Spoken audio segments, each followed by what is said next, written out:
네, 반갑습니다. 진보당 국회의원 전정덕 의원입니다.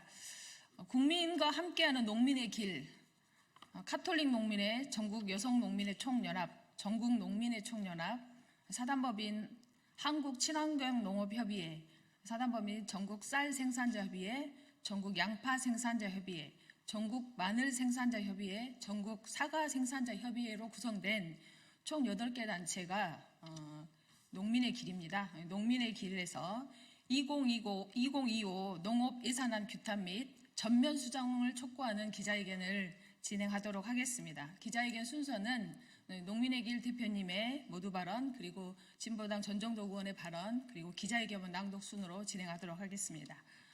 먼저 우리 농민의 길 대표이신 우리 하원호 의장님 발언 먼저 듣도록 하겠습니다.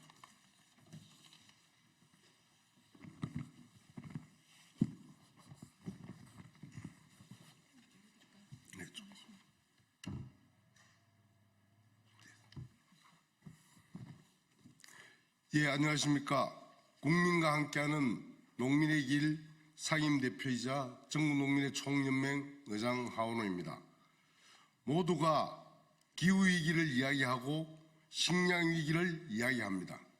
그러나 기후위기와 맞서 최전선에서 싸우고 있고 식량위기에 맞서 생산을 책임지고 있는 농업에 대해 이야기하는 사람은 찾아보기가 힘듭니다. 위기를 극복할 유일한 열쇠는 농업이지만 우리 사회에서 농업의 가치는 너무 저평가되어 있습니다. 가장 대표적인 지표가 농업 예산입니다. 지난 2020년 전체 예산 중 농업 예산 비중은 사상 최초로 3% 아래로 떨어졌습니다. 그리고 지금까지도 예산 3%선을 회복하지 못하고 있습니다. 2025년 예산 역시 마찬가지입니다. 정부가 제출한 2025년 농업 예산은 전체 예산 중 2.8% 규모에 불과합니다. 그간 기후위기와 식량위기가 심화되었음을 고려하면 확대되는 것이 마땅하지만 계속해서 뒷걸음질만 치고 있는 것입니다. 규모 자체가 부족하다 보니 내용 또한 부실하기 짝이 없습니다. 이렇게 해서 어떻게 이 위기를 헤쳐나가겠다는 것인지 도무지 이해할 수가 없습니다. 현장에서는 윤석열 정권의 농업파괴, 농민말살 정책이 빚은 농업파괴, 농민말살 예산이라는 평가까지 나오고 있습니다. 기후재난으로 피해는 커져가는데 관련 예산은 오히려 삭감되었습니다. 유일하다시피 한 생산비 대책이었던 무기질 비료 가격 보조 사업은 폐기하겠다며 예산을 전액 삭감했습니다. 반면 한국행 소득안전망이라며 느닷없이 내놓은 수입안정보험에는 예산을 팍팍 투여했습니다. 무려 25배가 늘어난 것입니다. 용산의 누군가가 그토록 밀어붙이는 개식용 금지 관련 예산은 수백억이 편성되었습니다. 도대체 현장의 목소리를 듣긴 한 것인지 기후위기와 식량위기에 맨몸으로 부딪혀 싸우고 있는 농민들의 처지를 알고는 있는 것인지 그저 참담한 심정입니다. 정부가 제출한 2025년 예산안은 잘못되었습니다. 이대로는 기후위기를, 식량위기를, 우리 농업의 위기를 극복할 수 없습니다. 윤석열 정권의 농업파괴, 농민말살 예산은 폐기하고 전면 수정 작업에 들어가야 합니다. 11월 20일 전국농민대회가 예정되어 있습니다.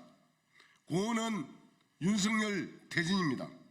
지지율 17%짜리 정권을 끌어내리려 농업파괴, 농민발살 정권 끌어내리려 전국에서 1만이 넘는 농민들이 모일 것입니다. 내년 봄이 오기 전에 윤석열을 퇴진시키겠다는 각오로 가열찬 투쟁을 이어나갈 것입니다. 이제 농민의 투쟁에 국회가 응답해야 합니다.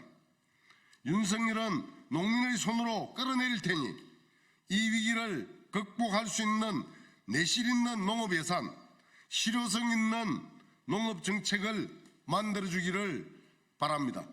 감사합니다.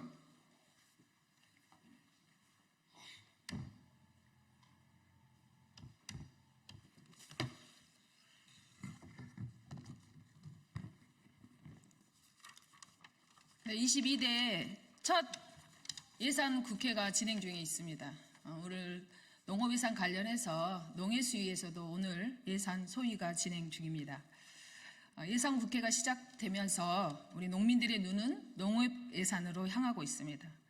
역대급 쌀값 폭락, 생산비 폭등, 기후 재난 심화, 그리고 수입 농산물이 계속 들어오고 있는 상황에서 우리 농민들의 삶이 완전히 벼랑 끝으로 내몰렸기 때문입니다.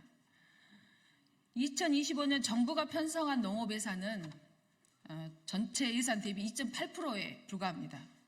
식량 위기 시대가 현실이 되고 있고 농업의 중요성이 점점 커져가고 있는 것에 비해 턱없이 부족한 수준입니다. 윤석열 정부의 종부세 부자 감세는 농어민과 농촌의 직격탄으로 돌아왔습니다.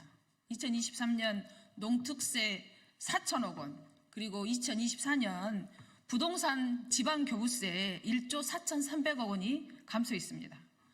부자 감세로 농업, 농촌, 농민을 위해 써야 할 정부 예산과 지방정부 예산이 이중으로 삭감되어 농민들의 피해를 더욱 가중시키고 있습니다. 이러한 예산으로 농업 정책을 펼친다면 윤석열 정권이 지금까지 펼쳐온 농업 파괴, 농민 무시 정책의 연장선일 뿐입니다. 저는 농해수위 위원으로서 식량 안보를 위해 공공비축 및 70만 톤 보장과 농어민들의 생존권 보장을 위해 기후재난금 100만 원 신규 편성 예산안을 제출했습니다. 대통령이 공약한 직불제 5조 원이 온전히 농민들에게 직접적으로 지원될 수 있도록 예산 확대를 요구했습니다. 그것도 전액 삭감된 무기질 비료 예산을 복구하고 여성 농업인의 특수 건강검진 확대 등 농업, 농촌, 농민을 위한 예산 증액을 요구했습니다. 정치란 자원의 효율적이고 공정한 배분을 결정하는 과정이라고 합니다. 꼭 필요한 곳에, 가장 어려운 곳에 사용되도록 하는 것이 공정 배분일 것입니다. 지금은 바로 농업입니다. 식량 주권과 식량 안보를 실현하는 농업 예산 확충으로 지속 가능한 농업 농촌을 만들고 농민들의 생존권이 보장될 수 있도록 농해수 위원으로서 진보당 의원으로서 최선의 노력을 다하겠습니다. 고맙습니다.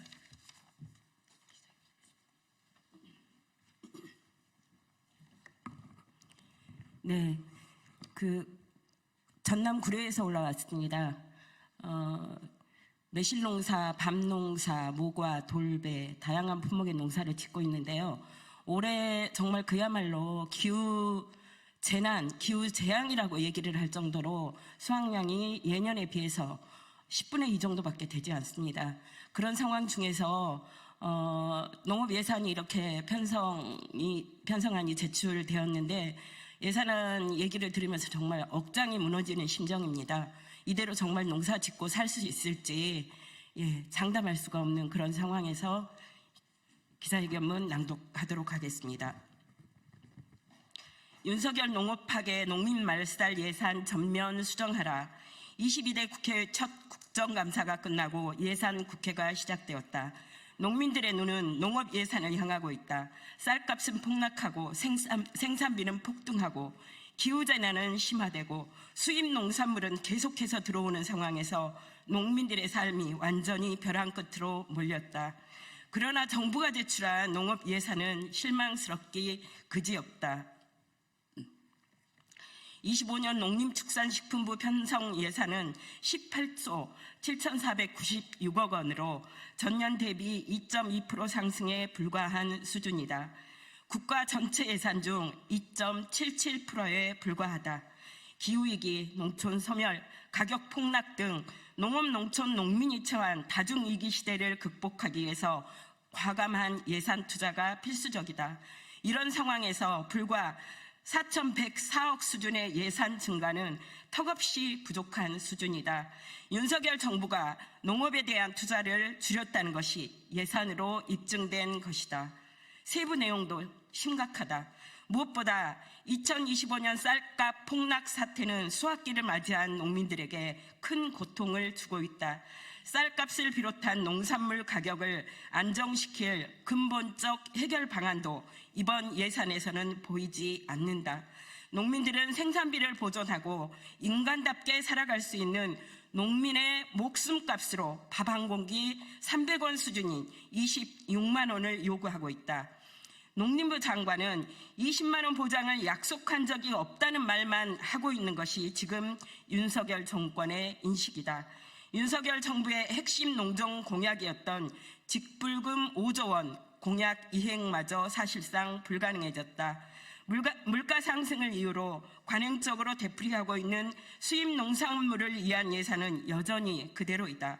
최근 3년 새 기후재난 농업 피해는 3배 가까이 증가했지만 25년 예산 중 관련 항목 상당수가 삭감되었다. 정부가 졸속으로 추진하고 있는 수입 안정보험 예산은 25배 늘리고 농작물 재보험과 채소 가격 안정제 예산은 취지가 중복된다며 큰 액수를 삭감했다.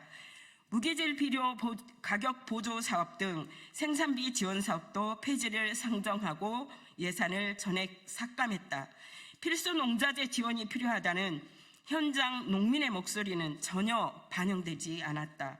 이번 정부 예산안은 윤석열 정권이 지금까지 펼쳐온 농업 파괴, 농민 말살 정책의 연장선이다. 2025년 농식품부 예산 이대로는 안 된다. 국회는 농업 예산안을 전면 수정해야 한다. 네, 앞에서 말씀한 바와 같이 쌀값 폭락으로 기후 재난으로 2중, 3중고의 고통을 당하고 있는 우리 농민들의 목소리 많은 관심과 보도 부탁드리겠습니다. 이상으로 기자회견을 마치도록 하겠습니다. 고맙습니다.